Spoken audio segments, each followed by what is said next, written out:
Hey YouTube, it's Naturally Breezy. I just wanted to do a quick video showing you guys something that is not hair related, but something that I do for my family and friends. I've been making masks for everyone. And what I wanted to show was how to put your silicone stops on your mask. So when you make masks for folks, you don't know the correct size. So you make the elastic pretty big, but then you have these little pieces, and I don't know if you could see that. Yeah, you can see that. Little pieces that go on the ends of the elastic.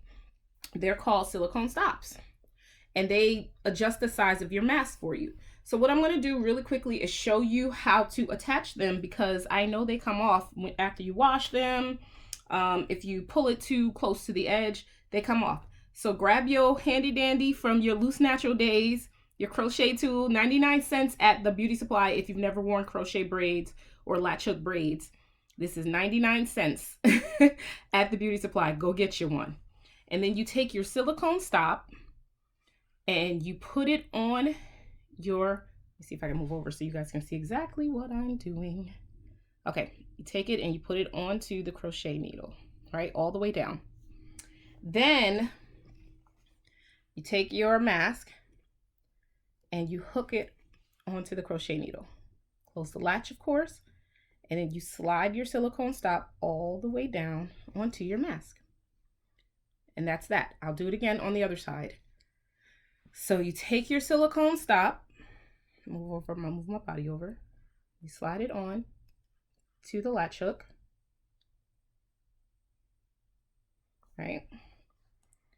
Take your mask, you hook it right in the middle, right? Close the latch and slide your silicone stop on. And voila, you now have your silicone stop is back on your mask.